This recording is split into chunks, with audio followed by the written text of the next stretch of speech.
સુરતની જેમ વડોદરાના ડેસરમાં ભૂતિયા ડેમોલેશન કરાયું। મેરા કુવા ગામે રાતડિયા નજીક 19 જૂના સરદાર આવાસ તોડી પડાયા। લાભાર્થીઓને કોઈ પણ જાતની જાણ કર્યા વગર આવાસ જમીનદોસ્ત કરાયા। વીજળી અને પાણીની સુવિધા ન હોવાથી લાભાર્થીઓ ઘણા સમયથી રહેતા ન હતા। તંત્રની કોઈ પણ જાતની પરમિશન વગર ગરીબોના મકાન પર બુલડોઝર ફેરવી દેવાયું। 25 વર્ષ પહેલા 19 સરદાર આવાસ બનાવાયા હતા।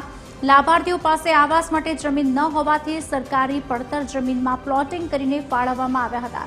આ બાબતે તાલુકા વિકાસ અધિકારી, તલાટી, સરપંચ અજાણ હોવાનું કહ્યું। લાભાર્થીઓએ ટીડીઓને આવેદનપત્ર આપીને યોગ્ય તપાસ કરવા માંગ કરી।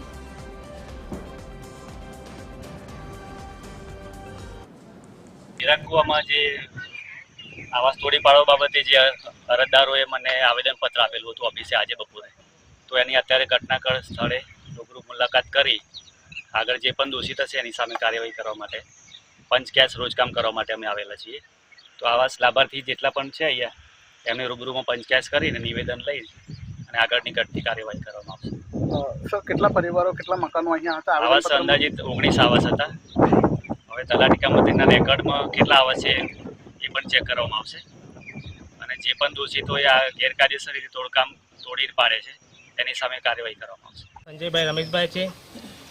અમારા સરદાર આવાસ 19 હતા। અમારે સરપંચે કોઈ જાણ કરી નથી અને મને જાણ કર્યા વગર આવાસ તોડી નાખવામાં આવે છે। અમારી એવી માંગ છે કે અમારા 19 આવાસ પાછા મળે એવી અમારી માંગ છે। કેમ તોડી પાડ્યા? તમને કઈ નોટિસ આપી? કોઈ નોટિસ નથી આપી, કોઈ જાણ કરવી નથી, કોઈ માહિતી પણ અમારી પાસે નથી। તો તમારું શું આવાસ હતું? તો આ શું થયું આ આવાસને? શું થયું કે તોડી નાખ્યું એવું કહેવાય છે।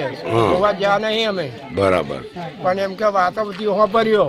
તો તમે ત્યાં રહેતા હતા કે નતા રહેતા? પેલા હા, પછી કેમ રહેવાનું બંધ કર્યું? બધું બંધ કરી દીધું, બધું અંધારામાં તો ગોઠવાઈ રહ્યા। એટલે વીજળી નથી? ના, પાણી આણી ના, પછી થયું।